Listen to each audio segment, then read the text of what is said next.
Dear student, welcome in Indian polity class. भारतीय राज्य व्यवस्था के इस क्लास में आपका स्वागत है।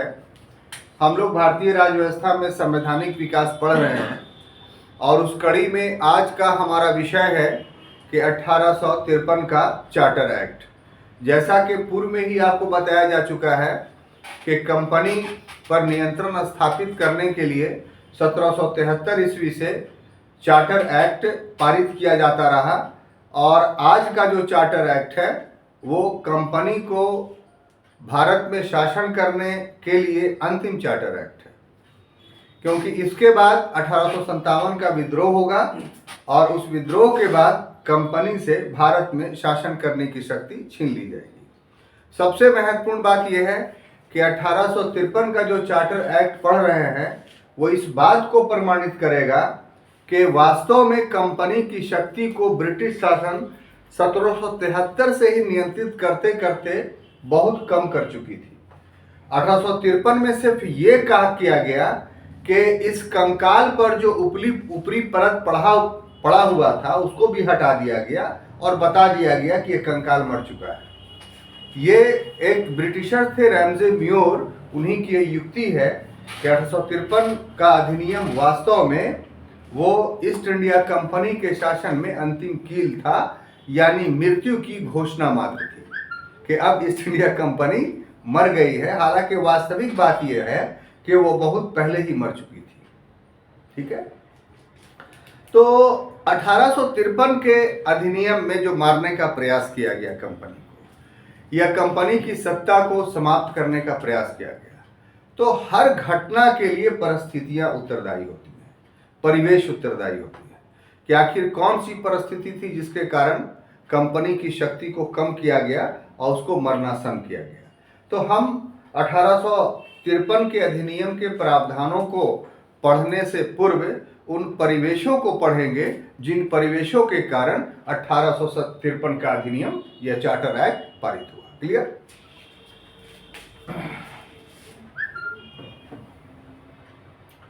तो 1853 के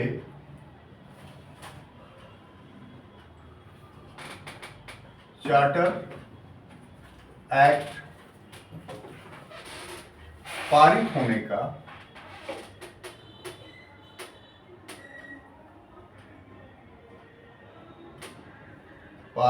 का परिवेश।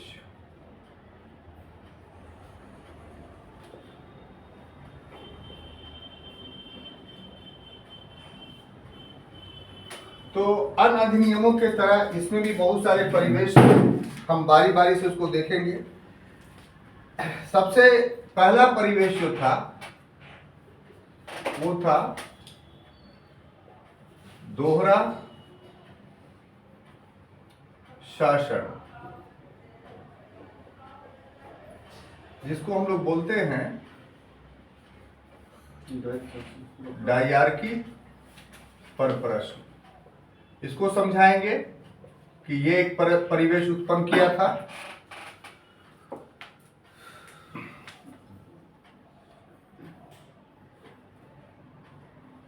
कानून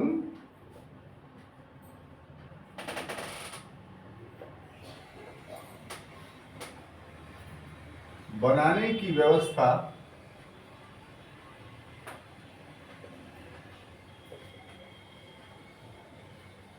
असंतोषजनक, ये दूसरा परिवेश था।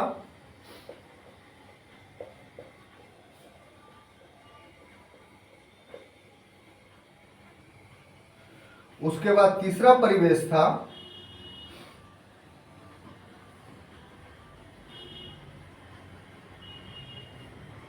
कि गवर्नर जनरल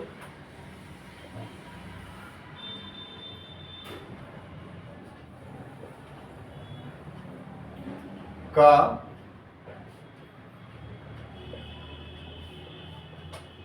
बंगाल का गवर्नर होना, ये भी एक विवाद का विषय था।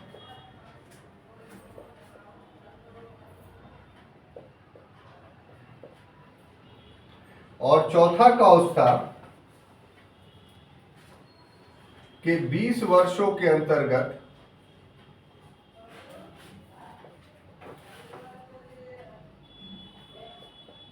प्रादेशिक विस्तार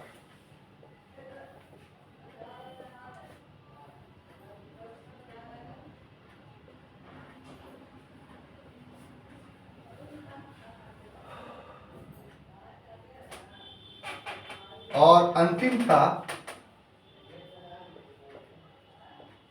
शक्ति के विकेंद्रीकरण की मांग।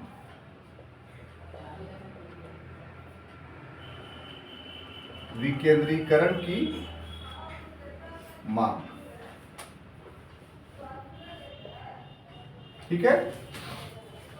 तो अभी अभी मैंने आपको कहा कि 1853 के अधिनियम को पारित करने के परिवेश में कुछ परिस्थितियां या परिवेश उत्तरदायी थे, जिसमें 5 का वर्णन हमने बोर्ड पर किया है, लेकिन जिसका वर्णन हमने नहीं किया है वो एक साधारण सा परिवेश था। वो परिवेश क्या था कि हर चार्टर एक्ट में 20 वर्षों के लिए ही अनुमति दी जाती थी।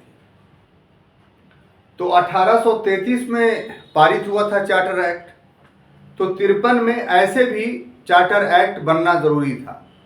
अगर 53 का चार्टर एक्ट नहीं बनता तो इसका मतलब ये होता कि कंपनी अब भारत में शासन करने के अधिकारी नहीं है, और जब उसको अधिकार नहीं मिलता तो फिर ब्रिटिश शासन के साख को बट्टा लग जाता, क्योंकि भारत में अव्यवस्था फैल जाती।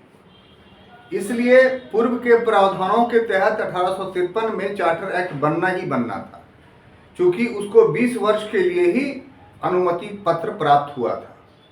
ये तो सामान्य सी बात है, लेकिन जो 1853 के अधिनियम में प्रावधानित किए गए, जो प्रोविजन लिखे गए, वो उसके लिए अलग परिवेश उत्तरदायी था।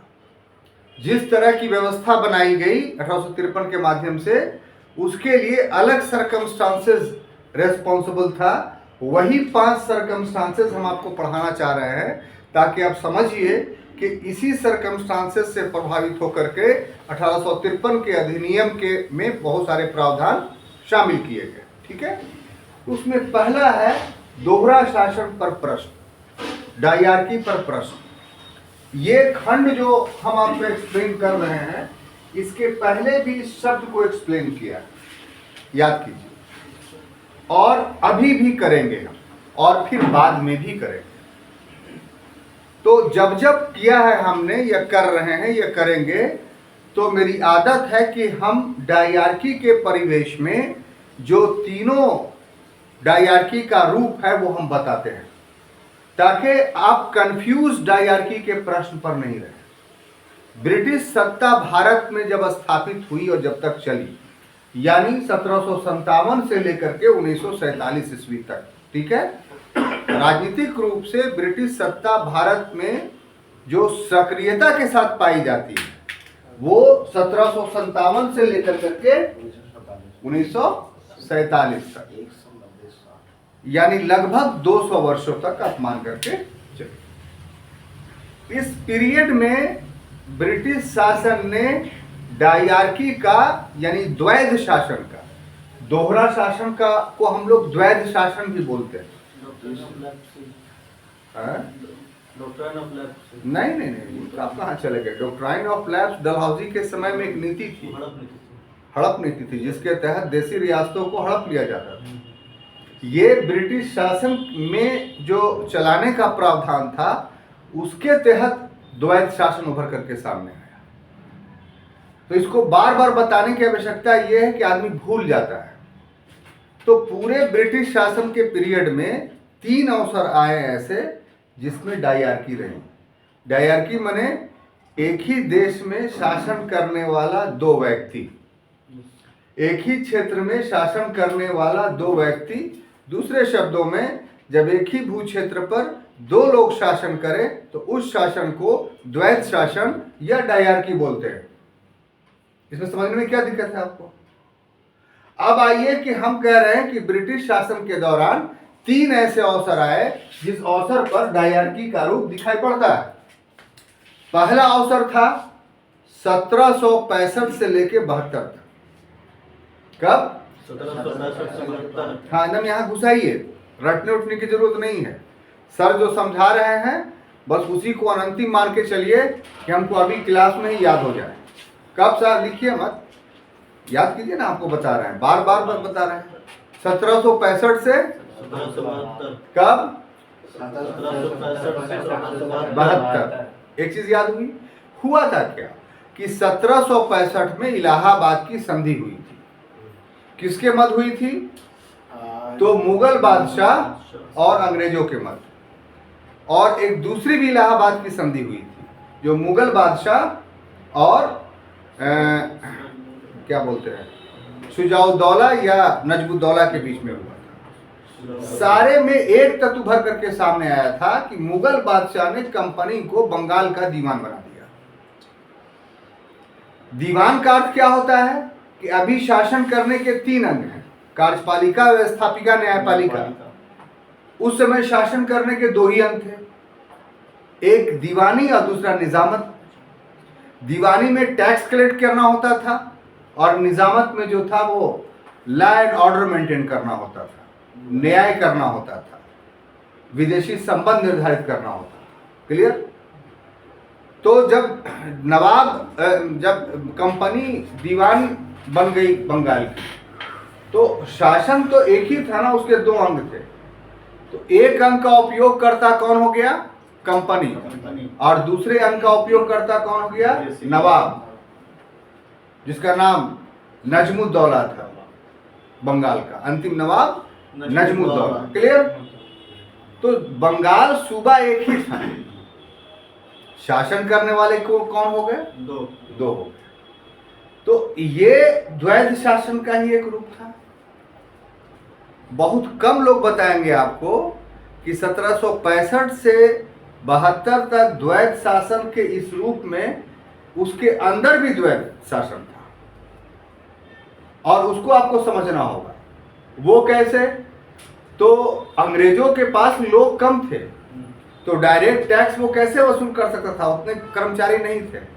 तो जो नवाब का कर्मचारी था, उस समय बंगाल बिहार एक था, तो बंगाल के लिए मोहम्मद रजा खां और बिहार के लिए राजा सिताब राय, ये टैक्स कलेक्ट करते थे। अब कर्मचारी थे नवाब के, लेकिन टैक्स कलेक्ट करके दे किसको रहे थे? कंपनी को। तो उसकी भी दोहरी भूमिका हो गई कि नहीं? यानी था वो कर्मचारी नवाब का, लेकिन उत्तरदायी किसके प्रति हो गया? कंपनी के प्रति। तो इस प्रकार से बंगाल में दोहरे शासन में दोहरा शासन हो गया। क्लियर?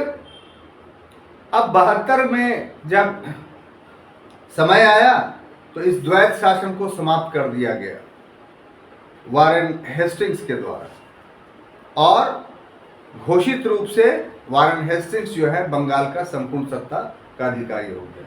यानी अब नवाब की सत्ता खत्म हो गई बंगाल से। तो ये पहला द्वैध शासन का रूप था। क्लियर? समझ में बात आई कि नहीं आपको? बोलते हैं क्यों नहीं आई? अब नहीं भूलिएगा। निजामत और टैक्स कलेक्ट करने का अधिकार हो गया कंपनी को, नहीं, दीवानी कंपनी को मिला। अब मतलब कि निजामत रहा किसके हाथ में? नवाबी के हाथ में। 1772 में दोनों एक के हाथ में हो गया, यानी द्वैध शासन खत्म हो गया। क्लियर? तो ये ब्रिटिश शासन में द्वैध शासन का पहला रूप था। द्वैध शासन का दूसरा रूप कब हुआ? कि अब ब्रिटिश सत्ता स्थापित हो गई साहब भारत में। तो 1784 में एक कानून बना जिसको 1784 का पिट्स इंडिया एक्ट कहते हैं।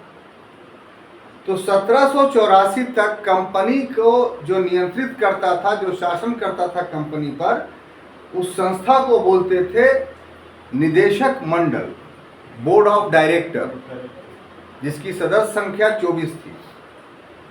और ये बोर्ड ऑफ प्रोप्राइटर के माध्यम से चुने जाते थे, जिनकी पूंजी कंपनी में लगी हुई थी। यानी बोर्ड ऑफ डायरेक्टर ही मालिक थे। अब पिट्स इंडिया एक्ट 1784 के माध्यम से क्या किया गया कि 6 सदस्यीय नियंत्रक मंडल यानी बोर्ड ऑफ कंट्रोल का गठन कर दिया गया और इन 6 सदस्य जो होते थे सब के सब ब्रिटिश संसद या ब्रिटिश मंत्रिमंडल के सदस्य होते थे, यानी गवर्नमेंट के।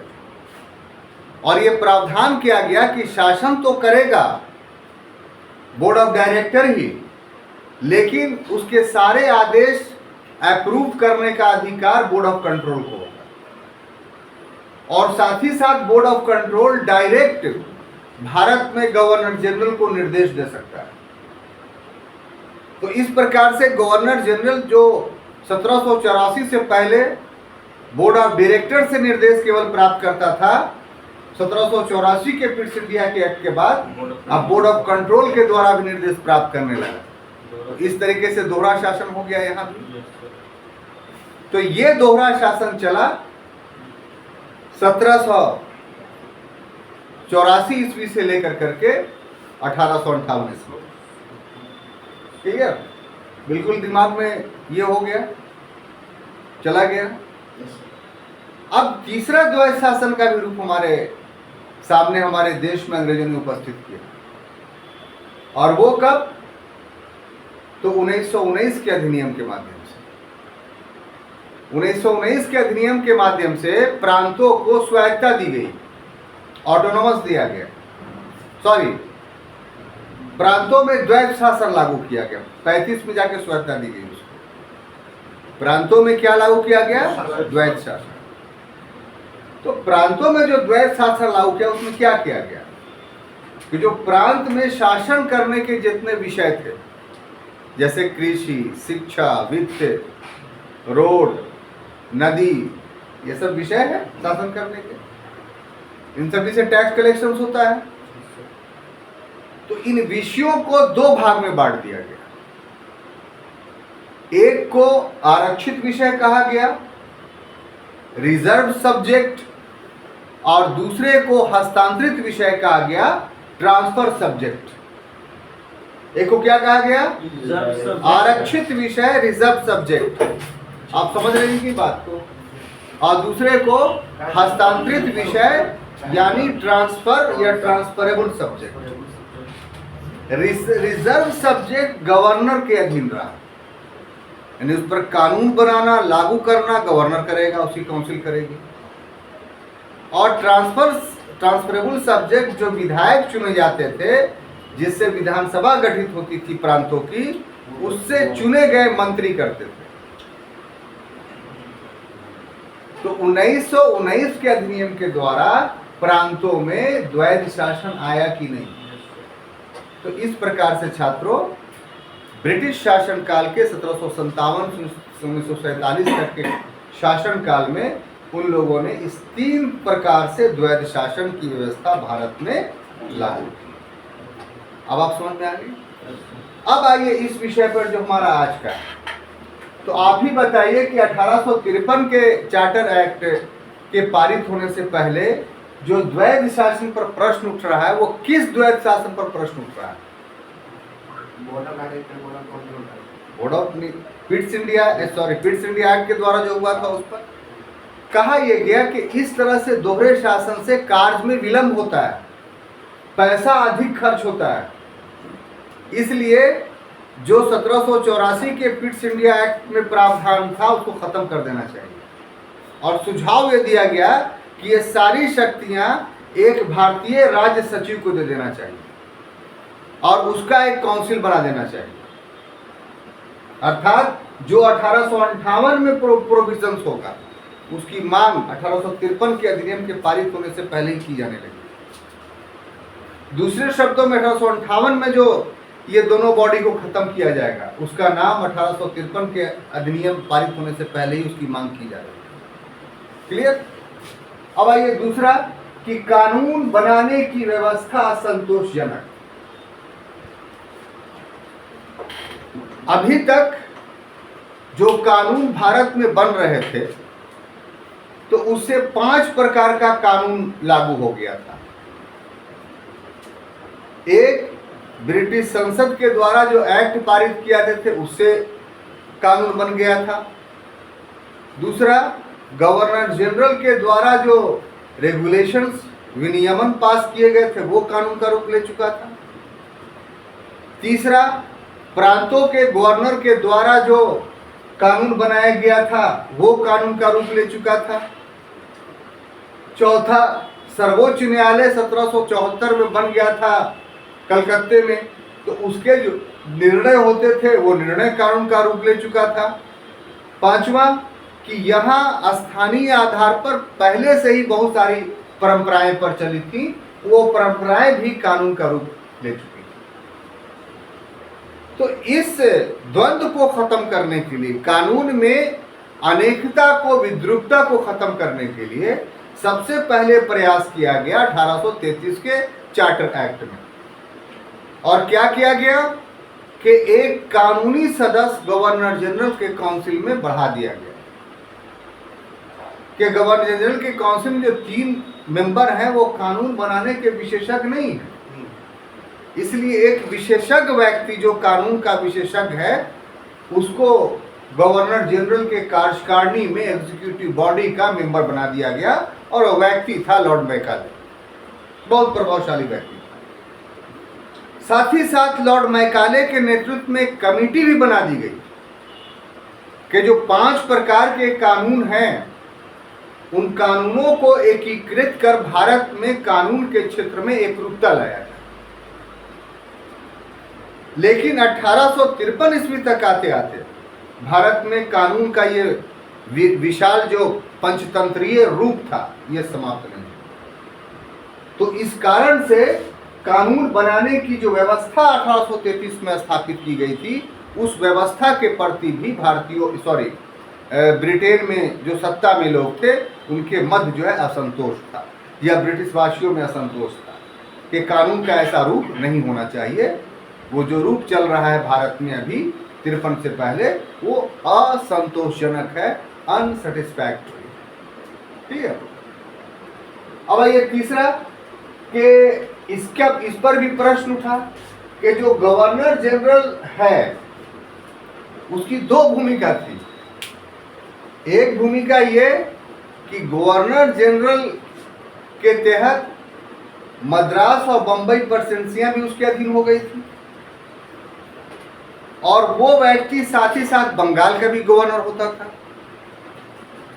तो ऐसी परिस्थिति में उस पर इल्जाम लगता था कि ये 3 प्रेसिडेंसियों का मालिक होने के कारण, चूंकि पैतृक इसका प्रांत बंगाल है, इसलिए वो कानून बनाने में या पैसा देने में पक्षपात करता है। यानी गवर्नर जनरल का झुकाव अपने प्रांत बंगाल के प्रति अधिक होती है, इसलिए जो गवर्नर जनरल हो वो ऐसा हो कि जो बंगाल का गवर्नर ना हो। ठीक है, उससे वो चीज छीन लेना चाहिए।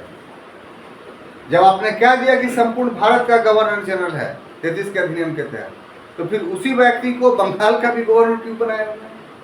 उसका झुकाव हेडक्वार्टर वहां है, गवर्नर है ही है, तो सारा का सारा लाभ किसको दे देता है? बंगाल को। तो इस प्रश्न, ये भी प्रश्न जो है काफी विचारणीय था। चौथा परिवेश जो उत्पन्न करता है वो ये कि जो ये 20 वर्ष था, 20 वर्ष के लिए चार्टर दिया जाता था ना, तो 33 से 53 के बीच में ब्रिटिश शासन का प्रादेशिक विस्तार बहुत हो गया। सबसे बड़ा विस्तार तो ये हुआ साहब कि 1843 ईस्वी में सिंध को भारत में विलय कर लिया गया। 1849 में पंजाब को भारत में विलय, मैंने ब्रिटिश प्रशासन के माध्यम से अपने क्षेत्राधीन मिला लिया गया। इसके अलावा डलहौजी के द्वारा व्यापक सिद्धांत डॉक्ट्राइन ऑफ लैप्स भी चल रहा था, जिसके तहत बहुत सारे देसी रियासतों को हड़प लिया गया। तो इन सभी कारणों से अभी इस समय जो 53 का एक्ट पारित होने वाला था, ब्रिटिश साम्राज्य अपने चरमोत्कर्ष पर था। किस पर था? माने इससे अधिक उसका विस्तार अब नहीं हो सकता। जो विस्तार की नीति 1757 में प्लासी के युद्ध से शुरू हुई, वो 1853 तक आते आते अपने लगभग चरमोत्कर्ष तक पहुंचे। यानी 74% भारत के भूभाग पर जो बोलते हैं कि स्वतंत्रता के समय उसका अधिकार था, तो इस समय तक आते आते लगभग पूरा हो चुका। तो अब नए नए क्षेत्र जब ब्रिटिश साम्राज्य में शामिल हो गए थे, तो व्यवस्था में तो परिवर्तन करना पड़ेगा, कुछ ना कुछ तो नीतिगत फैसले लेने पड़ेंगे, ताकि इतने बड़े विस्तृत क्षेत्र पर सुगमता पूर्वक सफलता पूर्वक शासन किया जा सके। तो नए क्षेत्रों का विजित होना भी नवीन अधिनियम में नई बात जोड़ने के लिए बात कर रहा था। और अंत में क्या कि शक्ति के विकेंद्रीकरण की मांग। इतना बड़ा विशाल क्षेत्र जब हो गया, तो 33 में उतना विशाल क्षेत्र नहीं था, तो 33 में क्या किया गया, सत्ता का केंद्रीकरण कर दिया गया था। याद पड़ रहा है आपको कैसे? तो अब संपूर्ण भारत के लिए गवर्नर जनरल का काउंसिल ही कानून बनाएगा। प्रांतों को कानून बनाने का अधिकार से वंचित कर दिया गया था। संपूर्ण भारत में टैक्स का कलेक्शन जो है वो गवर्नर जनरल ही करेगा, लगाएगा भी, करेगा भी। तो अब जब क्षेत्र का विस्तार हो गया था, तो अति केंद्रीकरण से संपूर्ण क्षेत्र पर प्रभावी नियंत्रण या प्रशासन स्थापित करना दुरूह कार्य हो गया था। इसलिए अब मांग की गई कि सत्ता का विकेंद्रीकरण किया जाए। जो सत्ता पूरा गवर्नर जनरल के हाथ में संकुचित हो गई है, तो कलकत्ता से इतने बड़े विस्तृत क्षेत्र पर शासन करना संभव नहीं है।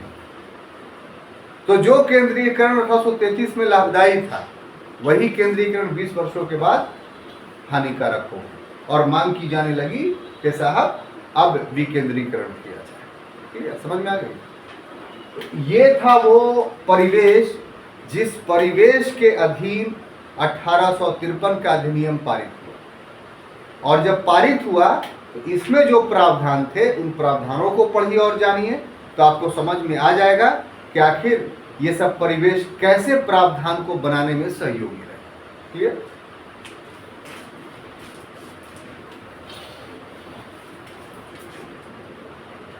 तो एक हेडिंग बना देते हैं,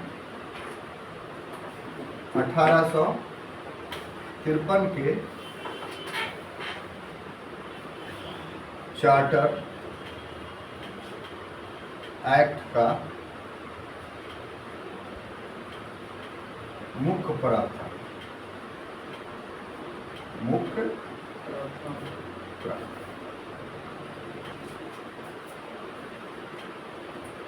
ठीक है ना?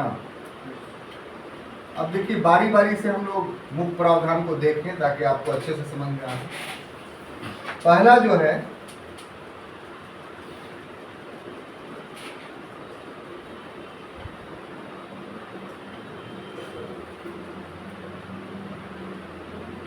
एक कंपनी को अब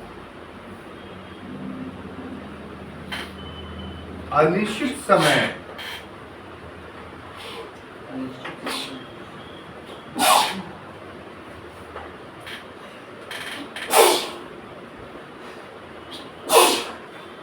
के लिए चार्टर दिया गया, चार्टर दिया गया, और संसद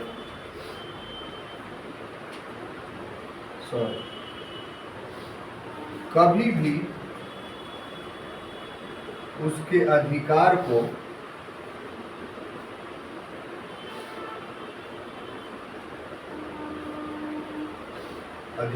को समाप्त कर सकती थी।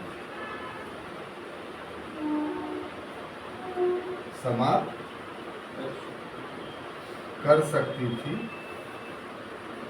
इस बीच जो कंपनी थी, वो एक परन्यास यानी ट्रस्ट के रूप में। तो पहले इस पहले प्रोविजन को समझते हैं। अभी तक जितने भी पूर्व का चार्टर एक्ट आपने पढ़ा, तो क्या पढ़ा कि हर में 20-20 वर्ष तक की उसको अनुमति दी गई, चार्टर दी गई, है ना? ये पहला अवसर था कि उसको कोई निश्चित समय के लिए चार्टर नहीं दिया, वेग कर दिया। अब वेग कर दिया गया तो समझने वाला समझ सकता है कि अनिश्चित का मतलब टिल इंडिफिनिट तो नहीं हो सकता है। इसका मतलब कि ब्रिटिश संसद की नीयत अब ठीक नहीं है। वो 20 साल से पहले भी कंपनी को डिस्ट्रॉय कर सकती है। और वो पता कैसे चलता है कि साथ ही साथ ये कह दिया गया कि संसद कभी भी उसके अधिकारों को छीन सकती है,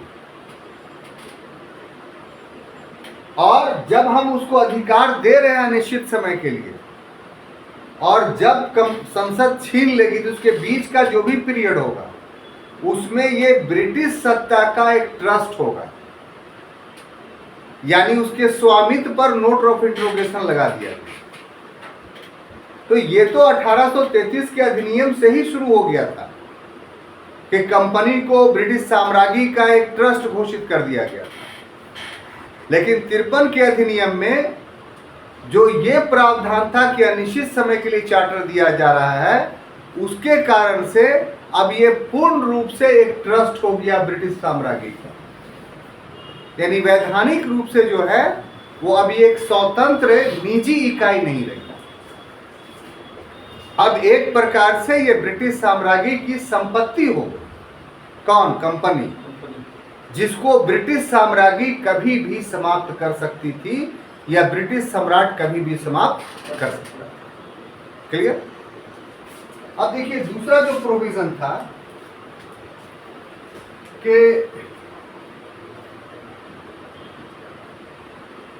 निदेशक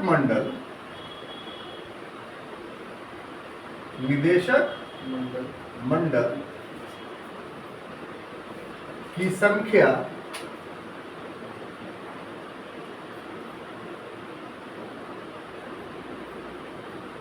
24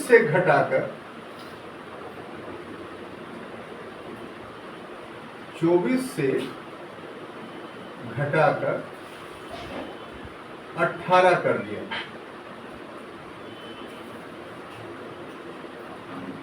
कर दिया, और साथ ही साथ 6 सदस्यों का जो 18 किया गया उसमें से 6 सदस्यों का मनोनयन बीपीएस से हाँ मनोनयन सम्राट करेगा। ठीक है? और साथ ही साथ इस परिवेश में एक और प्रोविजन किया गया कि गणपूर्ति 10 रखी गई। गणपूर्ति 10 रखा गया। अब देखिए इस प्रोविजंस को अगर आप गौर से पढ़िएगा तो आपको समझ में आ जाएगा कि अब कंपनी पूरी तरीके से ब्रिटिश सम्राट के पंजे में आ गया। कैसे? तो कंपनी को चलाने वाला जो संस्था था वो निदेशक मंडल था, बोर्ड ऑफ डायरेक्टर था, एब्सोल्यूट पावर उसके पास था। ऐसी परिस्थिति में इस एक्ट ने क्या किया?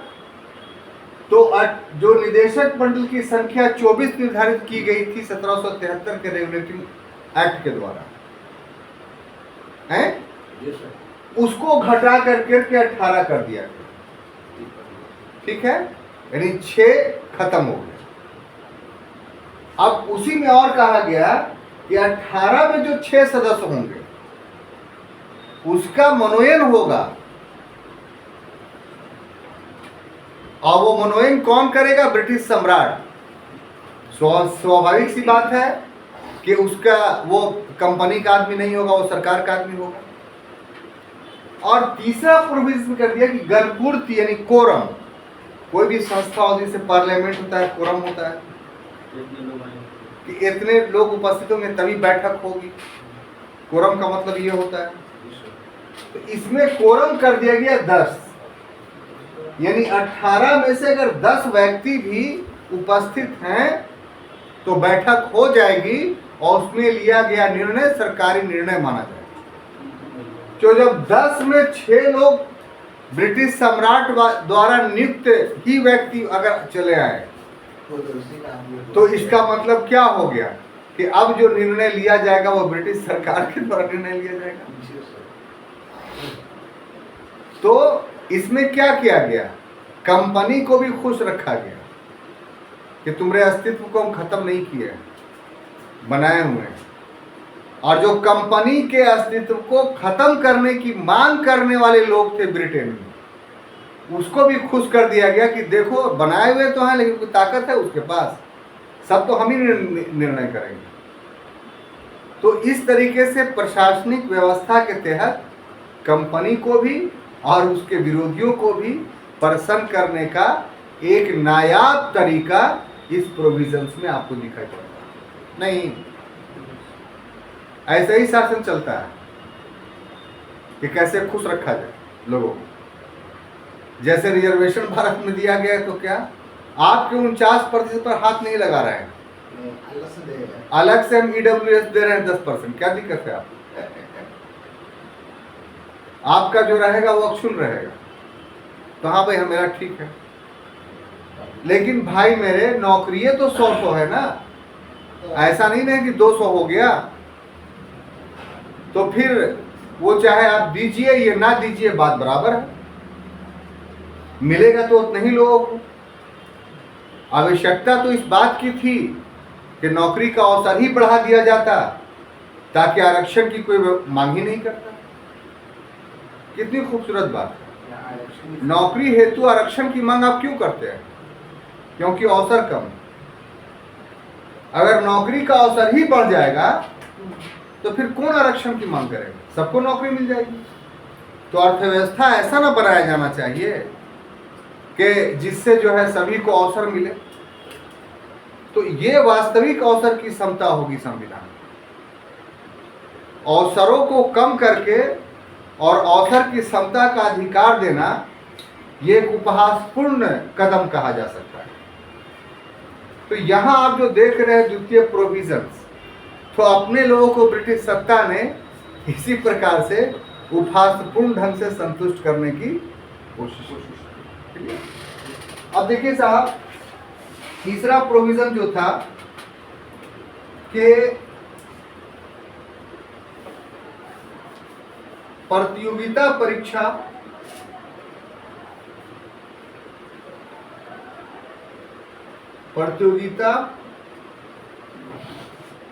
परीक्षा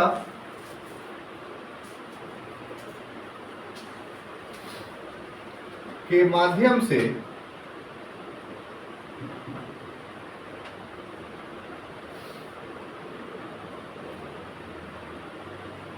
संस्रावित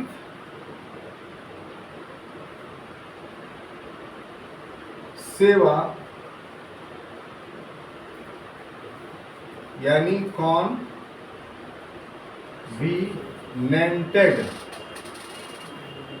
सर्विसेज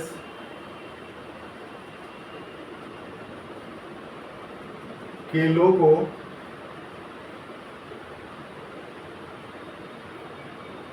को नियुक्त करने का प्रावधान किया गया। तो नियुक्त करने का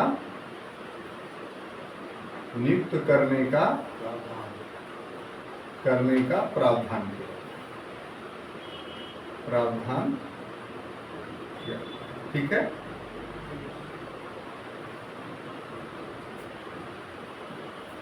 तो इसमें ये जो प्रोविजन है, इसमें एक शब्द है या टर्मिनोलॉजी कह लीजिए, संवैधानिक टर्मिनोलॉजी है या प्रशासनिक टर्मिनोलॉजी है, वह है संस्रावित सेवा, कॉन्वीनेंटेड सर्विसेज।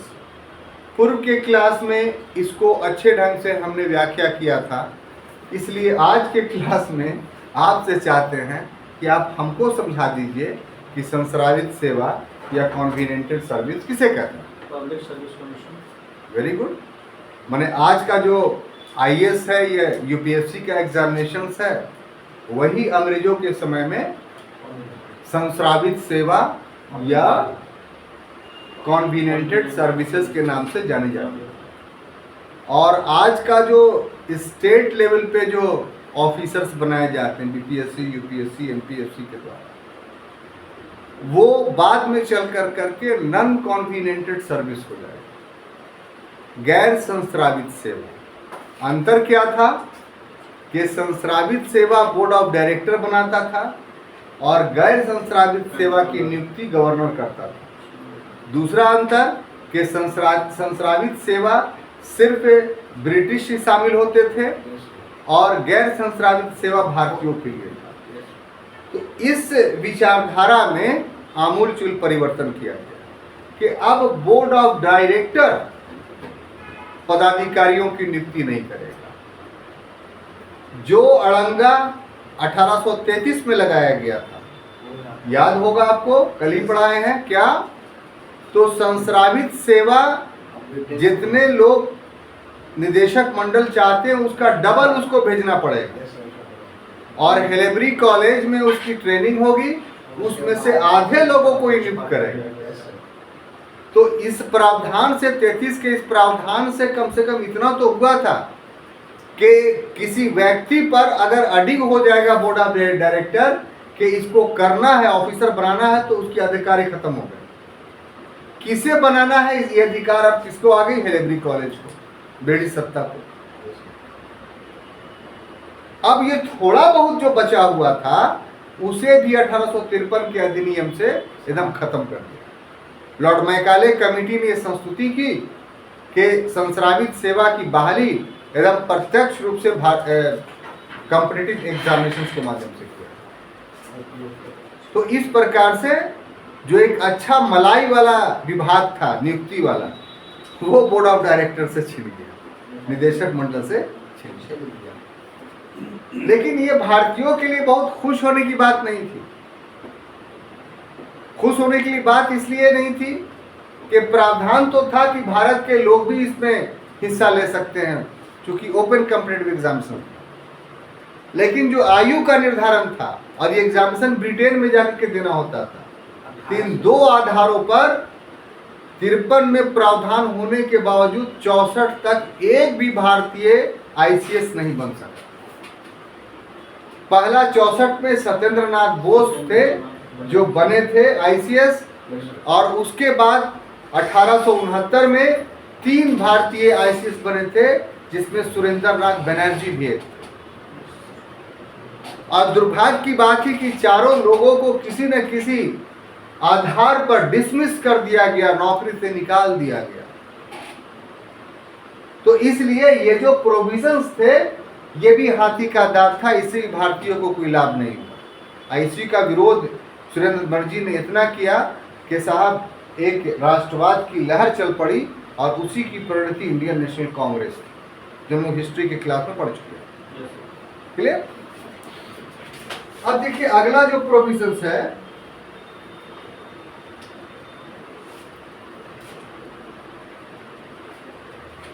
कि नई प्रेसिडेंसी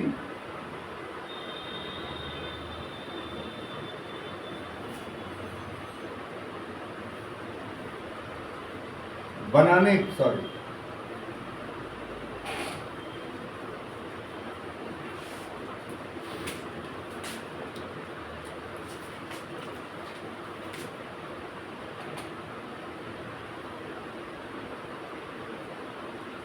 गवर्नर जनरल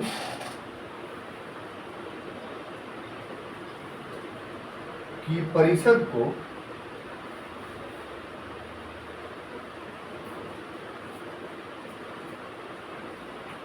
नई प्रेसिडेंसी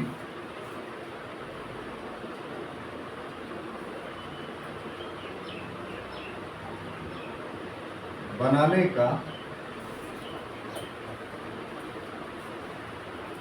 अधिकार दिया।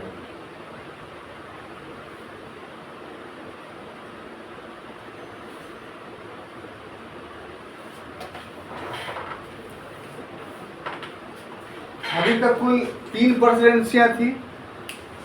33 में व्यवस्था किया गया कि बंगाल को बांट के 2 प्रेसिडेंसी बनाया जाए, एक आपको फोर्ट विलियम की प्रेसिडेंसी और दूसरा आगरा की प्रेसिडेंसी, लेकिन ये सफल नहीं हुआ था।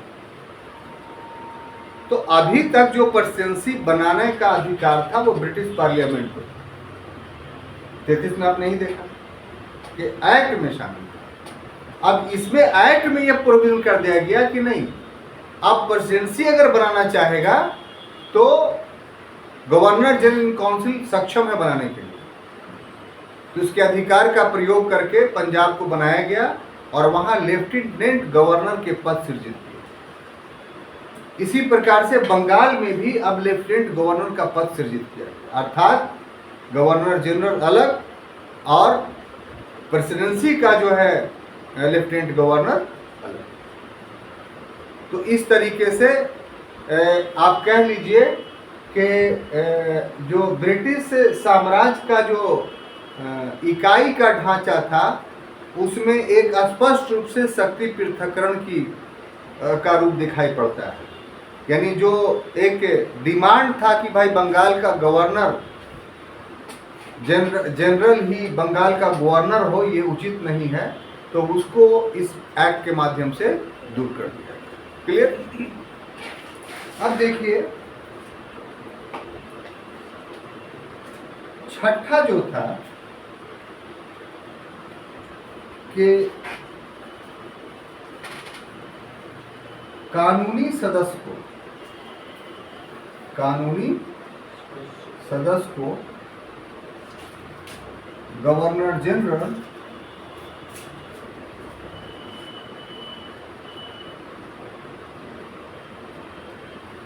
की परिषद का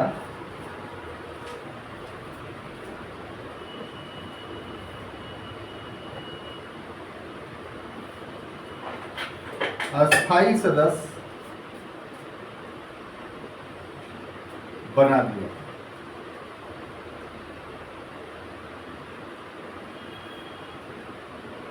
ठीक है? पूर्व में आप पढ़ चुके हैं कि 1833 के अधिनियम में गवर्नर जनरल की परिषद की संरचना क्या थी? एक गवर्नर जनरल और 3 उसके कार्यकारिणी के सदस्य। ये प्रोविजन चला रहा था कब से? 1784 के पिट्स इंडिया एक्ट से। ठीक है? तो 33 में एक सदस्य जोड़ा गया, कानूनी सदस्य। लेकिन ये कानूनी सदस्य गवर्नर जनरल काउंसिल का पूर्ण सदस्य नहीं था। पूर्ण सदस्य नहीं का अर्थ क्या हुआ कि जब गवर्नर जनरल की काउंसिल कानून कोई बनाती तभी ये सदस्य उसमें शामिल होता, कानूनी सदस्य। अगर कानून बनाने के अतिरिक्त अन्य कोई काम करती अगर गवर्नर जनरल की काउंसिल, तो उस समय कानूनी सदस्य का उपस्थित होना अनिवार्य नहीं था। बात समझ में आई? तो इस तरीके से 1833 के अधिनियम के तहत जो कानूनी सदस्य था, जो चौथा सदस्य बनाया गया था, वो पूर्ण सदस्य नहीं था गवर्नर कार्यकारिणी का। 53 के अधिनियम के तहत उसे पूर्ण सदस्य बना दिया। यानी एक तरीके से पूर्णतः 4 सदस्य कब हुए गवर्नर जनरल की काउंसिल के? तो 1853 के। ठीक है? तो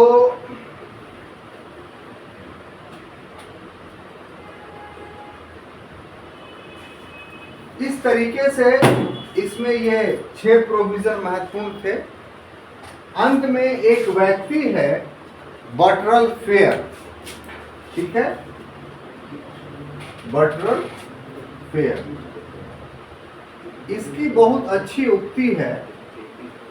इस जो प्रोविजन 1853 के अधिनियम में किया गया, तो उसके प्रोविजंस को देखने के बाद इसने एक बात कही, और वो बात ये कही कि जिस तरीके से 1853 में के अधिनियम में प्रावधान किए गए हैं, उस प्रावधान के रहते हुए भारत के लोगों के पास सेवा विद्रोह करने के और कोई विकल्प नहीं। अर्थात भारत के लोग की जो आकांक्षा अपेक्षाएं थी, उन आकांक्षाओं और अपेक्षाओं की इसमें पूर्ति नहीं हुई। इसलिए ब्रिटिश होने के बावजूद भी उसने अपने प्रशासन के खिलाफ ये बात कही कि 1853 के अधिनियम में जो प्रावधान है, उस प्रावधान के लागू हो जाने के बाद जो भारत के लोग हैं उनके पास सेवा विद्रोह करने का के अलावा और कोई ऑप्शन नहीं होगा।